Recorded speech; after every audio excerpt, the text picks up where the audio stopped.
မိသားစုရဲ့အလှပဆုံးအမှတ်တရတိုင်းကိုအကောင်းဆုံးဖန်တီးနိုင်မယ်အနှွေးထွေးဆုံးရပ်ဝန်းလေးကိုဒီနေ့မိတ်ဆက်ပေးချင်ပါတယ်ရှင်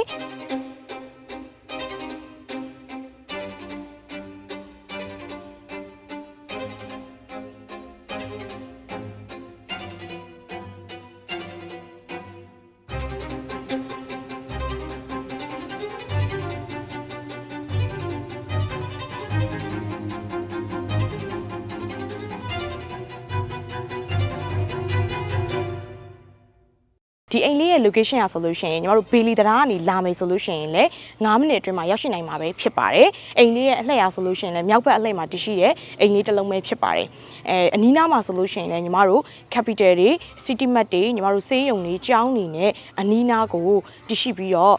အချိန်တိုအတွင်းမှာသွားရောက်လို့လွယ်ကူတဲ့အိမ်လေးပဲဖြစ်ပါတယ်ဒီအိမ်ရဆိုလို့ရှိရင်လည်းညီမတို့ပင်လုံလမ်းမကြီးနဲ့ဘုံမင်းအောင်လမ်းမကြီးအနီးမှာတရှိတဲ့35ရပ်ကွက်ထဲက40-60မြေပေါ်မှာ34ပေ50ပေနဲ့တိစောက်ထား3RC ခရမ်းအမီပေါက် Modern Classic အိမ်ကြီးတစ်လုံးနဲ့ထုတ်လုပ်ပေးသွားမှာဖြစ်ပါတယ်ဒီအိမ်လေးကိုညီမနဲ့တူလိုက်ကြည့်ကြပါရှင်ဒီအိမ်လေးရဲ့ outdoor ဘက်မှာဆိုလို့ရှိရင်လည်းညီမတို့ space အကျယ်ကြီးကိုမြင်တွေ့ရတဲ့အတွက်ကြောင့်မို့ညီမတို့ car parking က AC လုံးလောက်ရက်လို့ရပါတယ် parking နဲ့တော်တော်လေးကျယ်ပါတယ်ဒီမှာဆိုလို့ရှိရင်လည်းတိတိကျကျလေး design ဆင်ထားပြီးတော့ plan ပေါက်လေးလည်းတခြားထားပြီးထားတယ်အပင်လေးတွေတခြားလေးစိုက်ပျိုးပေးထားတယ်ဆိုတော့ဒီနေရာလေးလည်းတော်တော်လေးလှတယ်ပတ်လည်မှာလည်းညီမတို့ CCTV တွေထားပေးတယ် plate စူးကြိုးတွေလည်းပတ်လေးတခြားလေးထားပေးထားပါတယ်ဝင်ချင်းညီမတို့ဒီ main တကားဆိုလို့ရှိရင်လည်း remote control system ကိုသုံးပေးထားတာကိုတွေ့ရတယ်တကားလေးလည်းတော်တော်လေးလှပါတယ်ဆိုတော့ညီမတို့ထည့်ဝင်ကြည့်ရအောင်ဝင်လိုက်ချင်းမှာပဲအိမ်လေးရဲ့လုပ်ပေးထားတဲ့ decoration အပြင်စင်ပိုင်းလေးကအရန်ကိုနေချင်းစပွဲကောင်းလာပါတယ်ညီမတို့သူကဒီမှာတည်တည်ချာချာလေးထိုင်ကုန်လေးတွေချပြီးတော့နှစ်ဖက်လှုပ်ထားပေးတယ်လူကြီးမင်းတို့မိုးတွင်းဘက်တွေဘဲဖြစ်ပေါ့နော်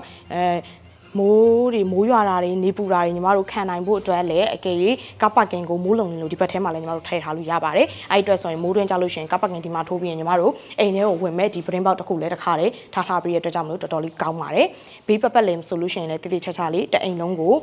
ကြွေပြားအပြည့်ခင်းပြီးတော့ပတ်လေးတက်ရက်လေးလှုပ်ထားပြီးတာကိုလည်းတွေ့ရမှာပါဟိုဘက်မှာလှုပ်ထားပြီးရဲ့ဒီဇိုင်းလေးဆိုရင်လည်းတော်တော်လေးလှတယ်ညနေခင်းတွေဧည့်သည်တွေပဲလာကိုမိသားစုတငယ်ချင်းတွေပဲဖြစ်ဖြစ်ဒီနေရာလေးမှာ coffee တောက်ရင်းစကားပြောရင်းညီမတို့တေချာလေးထိုင်လို့ရတယ်နေရာ space လေးပါမြက်ခင်းတူလေးနဲ့တတိချာချာလေးပန်းပင်လေးနဲ့အလှဆင်ထားပြီးပါတယ်အိမ်လေးကတော်တော်လေးကိုလှပါတယ်အဆိုညီမတို့ထဲဝင်ကြမယ်ဝင်ချင်းညီမတို့ဒီတကားဆိုလို့ရှိရင်လည်း smart lock control သုံးပေးထားတယ်အထဲထဲမှာဆိုလည်း video intercom system တွေလည်းပါဝင်မယ် main တကားဆိုလို့ရှိရင်လည်းတော်တော်လေးကို quality ကောင်းပြီးတော့တတိချာချာလေးလှတဲ့ဟာလေးကိုသုံးထားပြီးတော့တွေ့ရမှာပါထဲထဲဝင်ကြရအောင်ဒါတော့ဝင်ချင်း living room space ပဲဖြစ်ပါတယ် living room space ဆိုလို့ရှိရင်လည်းလူကြီးမင်းတို့အခုမြင်တွေ့ရတဲ့အတိုင်းသူကလုံးဝအနုစိတ်ဒီဇိုင်းပိုင်းကိုတည်တည်ချာချာလေးသုံးပေးထားတာကိုတွေ့ရမယ်ဒီမှာလုပ်ပေးထားတဲ့ဒီဇိုင်းတွေဆိုလို့ရှိရင်လည်းတည်တည်ချာချာလေးအင်ရှင်ကစေတနာပါပါနဲ့တည်တည်ချာချာသူရွေးပြီးတော့တည်တည်ချာချာလေးအလှဆင်ပေးထားတယ်ပန်းအိုးလေးတွေသုံးပေးထားတဲ့ဒီဇိုင်းလေးတွေဆိုရင်တော်တော်လေးကိုလှပါတယ်အိမ်လေးက classic ကိုမှ modern နည်းနည်းလေး decoration လေးပေါင်းပြီးတော့ဖွဲ့စည်းထားတာပေါ့နော်ဆိုတော့အိမ်ကတော်တော်လှတယ်အောက်မှာကျွန်းပါကေးအပြည့်ညီမတို့ခန်းစည်းလိုက်ကားတွေတကားနှစ်ထပ်တွေနဲ့တေချာလေးလှုပ်ထားပေးတယ် ceiling design တွေလည်းတော်တော်လေးလှတယ်ဒီမှာဆိုလို့ရှိရင်ခုနကညီမပြောတဲ့ video intercom system တွေလည်းညီမတို့ဒီမှာပါမယ်ဆိုတော့ဒီဟာလေးလည်းတော်တော်လေးလှပါတယ်တအိမ်လုံးကိုတော်တော်လေးကို decoration အလှလှလေးတေချာလှုပ်ထားပေးတာကိုတွေ့ရမှာပါတော်တော်လေးလှတယ်ဒါကတော့ညီမတို့မီနီဘားကောင်တာလေးနဲ့ dining room လေးနဲ့တွဲထားတဲ့အခန်းလေးပေါ့နော်ဘားကောင်တာဆိုလို့ရှိရင်လည်းတော်တော်လေးလှတယ်လုပ်ပေးထားတာလေးတွေဒီမှာ wine bin လေးတွေထည့်မယ်ညီမတို့ဖန်ခွက်လေးတွေတည်တည်ချာချာလေးအကုန်လုပ်ထားပေးတယ်ဆိုတော့လူကြီးမင်းတို့အနေနဲ့ဘာမှထပ်ပြီးတော့ decoration ပိုင်းကိုလုပ်နေစရာမလိုတော့အောင်အသေးစိတ်တေချာလုပ်ထားပေးတာကိုတွေ့ရပါမယ်ဒီမှာဆိုလည်းသုံးပေးထားတဲ့ဒီညီမတို့ဘေးစင်လေးတွေဒီအောက်ကဟာလေးတွေတော်တော်လှတယ်ဒီပတ်လေးမှာလည်းထပ်ပြီးပစ္စည်းလေးတွေထားလို့ရအောင်ညီမတို့ကဒီမှာထပ်ပြီးတော့ cabinet တွေလည်းထပ်ထည့်ပေးထားတယ်ဆိုတော့နေရာလေးတော်တော်လှပါတယ်3 မီတာပန်းဦးလေးအရင်လှပဲဆိုရင်ဒီအောက်မှာညီမတို့ကမာစတာခန်းပါတယ်အဲ့လေးလိုက်ပြမယ်ဒါမာစတာခန်းလေးပါမာစတာခန်းဆိုလို့ရှိရင်တော်တော်လေးကျယ်တယ်လူကြီးမိဘတွေတက်ကြီးတယ်လူကြီးမိဘတွေပါတဲ့ခါမျိုးကြလို့ရှိရင်လည်းညီမတို့အောက်ထပ်မာစတာခန်းလေးမှာလည်းထားရှိလို့ရတယ်မာစတာခန်းတော်တော်ကျယ်တယ်အလင်းရောင်ကောင်းအောင်လည်းပရင်ပေါက်အကြီးကိုသုံးပေးထားတယ်စီလင်လည်းမြင့်တယ်ပြီးရင်သူ့ရဲ့ရေချိုးကန်အိမ်သားတိုင်းကညီမတို့ပုံမှန်နေထပ်မတူဘဲနဲ့တော်တော်ကျဲတဲ့ space တွေကိုပဲသုံးပေးထားပါတယ်တအိမ်လုံးအတွက်လိုက်ကြည့်ပြပါမယ်ဒါကတော့ရေချိုးကန်အိမ်သားဖြစ်ပါတယ်ရေချိုးကန်အိမ်သားဆိုလို့ရှိရင်လည်း space အကျယ်ကြီးပါတော်တော်လေးကိုကျွေပြားတွေအခင်းကပ်အပြည့်နဲ့သုံးပေးထားတဲ့ဟာတွေကမှစာ quality ကောင်းတဲ့သေချာဒီလိုမျိုးတွေသုံးပေးထားတဲ့ lighting လေးတွေလည်းအကုန်လုံးလုပ်လို့ရတယ်ပေါ့နော်တော်တော်လှပါတယ်ဒါဆို kitchen room ကိုလိုက်ပြပါမယ် ဒီမှာလေးဒီဇိုင်းဖော်ထားတဲ့ဒီဇိုင်းတွေတော်တော်လှပါတယ်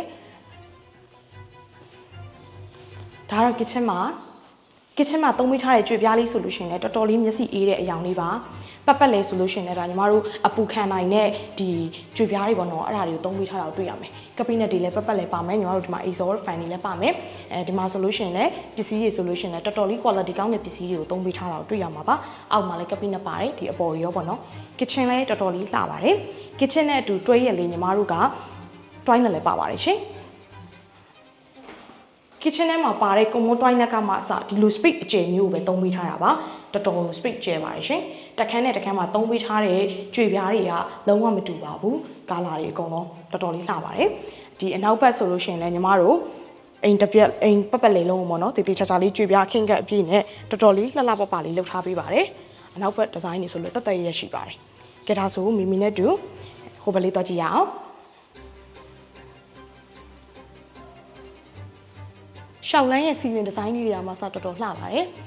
ဒီအခန်းထဲမှာဆိုလို့ရှိရင်လည်းညီမတို့ဒါကတော့ဆိုလာထားရှိတဲ့အခန်းပေါ့နော်ဒီမှာဆိုလို့ရှိရင်လည်းညီမတို့ကဆိုလာကို320လောက်ထားပေးထားတဲ့အတွက်ကြောင့်မလို့တအိမ်လုံးကိုနိုင်နိုင်နေနေရှိစီပါတယ်လူချင်းမင်းတို့စိတ်ချလက်ချနဲ့အသုံးပြုလို့ရပါတယ်ဆိုလာလေးနဲ့တက်ထားပေးရကောင်းပါတယ်ဆိုမီမီနဲ့တူပထမတက်ကိုတက်ကြည့်ကြရအောင်ပထမတက်တက်လာလမ်းတစ်လျှောက်ဒီမှာထားပေးထားတဲ့မီးလေးတွေကမှစတော်တော်လှတယ်သုံးပေးထားတဲ့မြန်မာမှုလေးတွေလည်းတော်တော်လှတယ်လေကကွန်ကတော့ညီမတို့2ယောက်ရှင်ရှောက်အောင်တော့မှတအားကိုကျဲတဲ့နေရပါ speed တော်တော်ရွကျဲလေကကွန်လည်းသုံးပေးထားတဲ့ဒီဟာရမှစတော်တော် classic design သုံးပေးထားတယ်ဒီမှာ brain box မှန်နေဆိုလို့ရှိရင်လည်းတော်တော်အလင်းရောင် lighting ကောင်းအောင်လို့အပြည့်ကြီးပေါ့နော် light က2ထပ်နဲ့တေချာသုံးပေးထားပါတယ်ခုဆိုရင်တော့မီမီကပထမတက်ကိုရောက်ပါပြီပထမတက်မှာဆိုရင်တော့ तू ကအိတ်ခန်း3ခန်းပါပါတယ် master 2ခန်းနဲ့ single တစ်ခန်းမှာအခု single ခန်းကိုအရင်ပြပါမယ်ဒါကတော့ single ခန်းလေးပဲဖြစ်ပါတယ် single ခန်းဆိုလို့ရှိရင်လည်းညီမတို့တည်တည်ချာချာလေးဖွဲ့ပေးထားတယ်ဒီမှာ lighting ကောင်းအောင်တေချာလုပ်ပေးထားတယ် single ခန်းလေးလည်းတော်တော်လေးအဆင်ပြေပါတယ်လုပ်ထားပေးတာလေးဆိုရင်နောက်ထပ် master ခန်းတစ်ခန်းကိုပြပါမယ်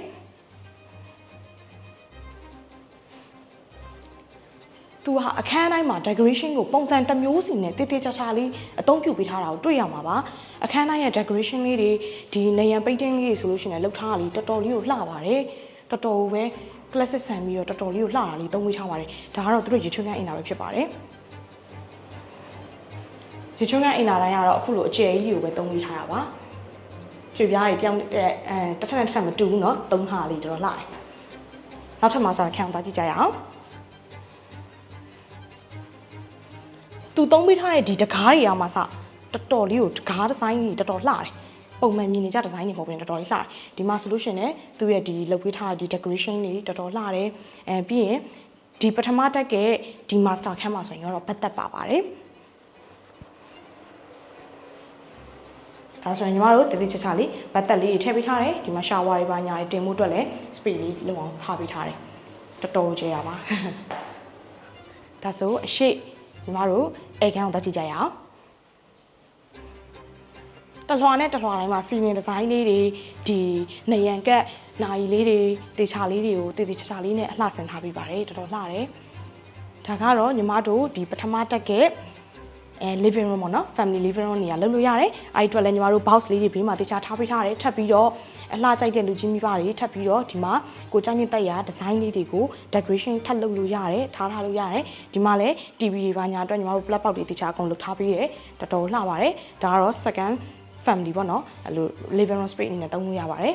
ဟုတ်ဒီကနေပြောလဲညီမတို့အပြင်ဘက်ဝရန်နာကိုထွက်လို့ရပါတယ်ဒါကတော့ညီမတို့ဒီအပြင်ဘက် runner ပေါ့နော် runner လေးလည်းတော်တော်လေးကျယ်တာကိုတွေ့ရမှာပါ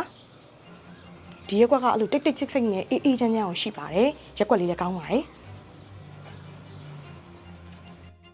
ဒီဘက် space လေးလည်းထွက်လို့ရတယ်ဒီဘက် space ကတော့ညီမတို့တငယ်ချင်းတွေလာလာကိုအိမ်ရမိသားစုတွေဧည့်သည်တွေလာလာညီမတို့တေးချာချာလေးဒီနေရာလေးမှာထိုင်လို့ရအောင်လို့သူသုံးပေးထားတဲ့ဒီခုံလေးတွေရောက်မှစတော်တော်လေးချစ်စပွဲကောင်းလှပါတယ်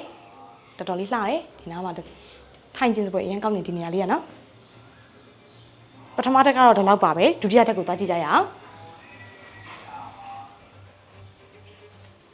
ရှောင်းလန်းတစ်လျှောက်လုံးမှာသူကဒီမီလေးတွေအကုန်လုံးသုံးပေးထားနော် ဆိုရင်မိမိတို့ခုဒုတိယထပ်ကိုရောက်ပါပြီဒုတိယထပ်မှာဆိုရင်တော့ညီမတို့ဖျားခန်းအကျယ်ကြီးနဲ့အိတ်ခမ်းနှစ်ခမ်းထားရှိပြီးထားပါတယ်ဆိုတော့ညီမအိတ်ခမ်းတစ်ခမ်းရင်ပြပါမယ်ဒုတိယထပ်ကမာစတာခန်းနှစ်ခမ်းလုံးကဘတ်သက်ပါတယ်ချင်းချင်းရုံးတွေပါတယ်ဒီဇိုင်းပိုင်းတော်တော်လေးလှပါတယ်လုပ်ထားပေးတာဒီဇိုင်းလေးဆိုတော့လူချင်းမျိုးမြင်တဲ့အတိုင်းတော်တော်လေးကိုလှပါတယ်ဒီမှာလည်းနောက်ထပ်အလှလေးတွေထားဖို့အတွက်လည်းလုပ်ပေးထားတယ်ဒီဘက်ချက်မှာချင်းချင်းရုံးရှိမယ်တီးတန့်လေးပေါ့နော်တီးတန့်လေးဖြစ်သွားတယ်သူ့ကိုလည်းအလင်းရောင်ကောင်းလို့ညီမတို့ brain box လေးတေချာလေးဖောက်ထားပေးတယ်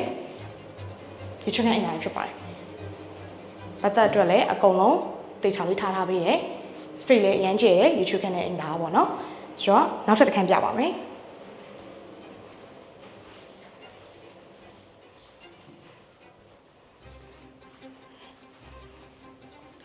ဒါကတော့ဒုတိယထပ်က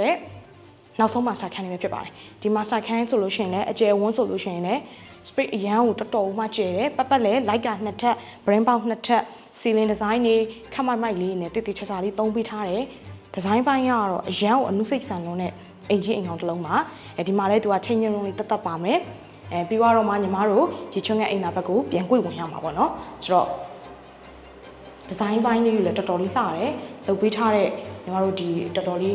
quality ဘိုင်းကလည်းစလည်းတော်တော်လေးကောင်းတယ်တော်တော်လေးလည်းကျယ်ပါတယ်သူရဲ့ဖွဲ့စည်းပုံတွေလည်းတော်တော်လေးမိုက်ပါတယ်ဆိုမိမိရဲ့တူအရှိကဖျားခန်းကိုတွားကြည့်ကြရအောင်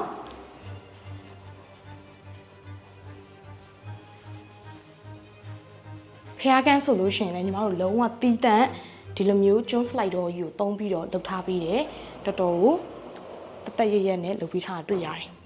ဒါကတော့ဖျားခန်းပဲဖြစ်ပါတယ်ဖျားခန်းရဲ့ space ကတော့လူကြီးမင်းတို့မြင်တဲ့အတိုင်းပဲတော်တော်မှ space ကျယ်လုံးပါတယ်ဖျားเจ้าဆောင်အောင်လုပ်ပေးထားတာဆိုလို့ရှိရင်လည်းညီမတို့အပြည့်ပေါ့နော်တော်တော်ကြီးညိုဖွယ်ရကောင်းပါတယ်ဖျားเจ้าဆောင်အတွက်ကိုလည်းညီမတို့ပစ္စည်းတွေထားဖို့အတွက်ဒီမှာအောက်မှာ box တွေကမှစာအားလုံးတည်တည်ချာချာအကုန်လှုပ်ထားပေးပြီးသားပါဒီအိမ်ကိုဝယ်ရွေးလူချင်းမင်းတွေဘာမှထပ်ပြီးတော့ဖြည့်ဆွက်နေစရာမလိုဘဲနဲ့ကိုလက်ကိတ်ဆွဲပြီးတက်လာနေလို့ရတယ် furniture တွေထပ်ထည့်ပြီးတော့ပေါ့နော်အဲ့လောက်ထိကိုလှုပ်ထားပေးတာပါတော်တော်လေးကိုလှပါတယ်ရှင်ဖျားကန်တော်တော်ကြီးညိုဝယ်ရကောင်းပါတယ်ဖျားပန်းရဲ့ဒီအပေါ်ကလှုပ်ထားတဲ့စီလင်ဒီဇိုင်းအမှစတော်တော်လှပါတယ်ဟိုဘက်မှာဆိုလို့ရှိရင်လည်းညီမတို့ basin တွေထားပေးတယ်အဲ့အတွက်ကြောင့်ဖျားတောက်တော်ကြီးဖျားပန်းတွေဝေယဝိဆလဲတာတွေအကုန်လုံးအထဲမှာပဲလုပ်လို့ရပါတယ်ဒီဖျားကန်းကနေပြီးတော့အပြင်ဘက်ဝရဏအသေးလေးကိုလည်းထွက်လို့ရပါတယ်သူကလိုက်ကာကြီးနှစ်ထပ်လုပ်ပြီးထားတာနော်တော်တော်လေးကောင်းတယ်ဒါကတော့ညီမတို့ဒီအရှိရဲ့ဝရဏလေးပေါ့နော်ဆိုတော့ဝရဏလေးလည်းသူတည်တည်ချာချာလေးအဆင်ပြေအောင်လို့လုပ်ထားပေးရဒီဇိုင်းပိုင်းဟာပေါ့နော်ဆိုတော့လာဒီရက်ကွက်ကတိတ်တိတ်ဆိတ်ဆိတ်နဲ့ဒီကောင်းလေးတန်လည်းကောင်းတယ်ရက်ကွက်လေးလည်းတန့်နေတဲ့မှာပါတော့တော်တော်အဆင်ပြေပါတယ်ဒါဆိုရင်ညီမတို့အပေါ်ဆုံး rooftop ပဲကြာမှာတော့မယ်လိုက်ကြည့်ကြပါဒီဇိုင်းနဲ့လှရနော်အဲ့ဒီဇိုင်းကလာလေးချိန်လို့ရတယ်ဒါဆိုရင်ပေါ်ဆုံး rooftop ကိုရောက်ပါပြီ rooftop ကတော့ညီမတို့360ပတ်ပတ်လည် view ကိုရမှာပါညနေခင်းညဘက်တွေဒီမှာ dinner လုပ်တာပဲဖြစ်ဖြစ်တခုခုပေါ့နော်တငယ်ချင်းမိတ်ဆွေနဲ့ party ပေးတာပဲဖြစ်ဖြစ် space အကျယ်ကြီးမှာပြပြပပအားလုံးခြေလို့ရပါတယ်ပတ်ပတ်လည်ဆိုလို့ရှိရင်လည်းညီမတို့ဒါကတော့35ရက်ကွက်ပေါ့နော်တော်တော်တိတ်တိတ်ဆိတ်ဆိတ်နဲ့ရက်ကွက်လည်းတော်တော်ကောင်းနေမှာပါတယ်ဒီဘက်မှာညီမတို့ solar တွေလည်းတက်ထားပါတယ် solar တွေလည်းအပြည့်တေချာလေးတက်ထားပေးတယ်ဒီနေ့ညီမလိုက်ပြပေးခဲ့တဲ့35ရက်ကွက်ထဲမှာရှိတဲ့4060ဒီအင်ကြီးရဲ့ဈေးနှုန်းကတော့33,000နဲ့8500ပဲဖြစ်ပါတယ်ဒီအင်ကိုစိတ်ဝင်စားလို့ဆက်သွယ်ဝယ်ယူလိုပါကကျွန်တော် New Home Realty ရဲ့ Facebook page နဲ့ hotline နံပါတ်ဖြစ်တော့39998886ကိုဆက်သွယ်စုံစမ်းပြီးတော့လေ့လာဝယ်ယူနိုင်ပါတယ်ရှင်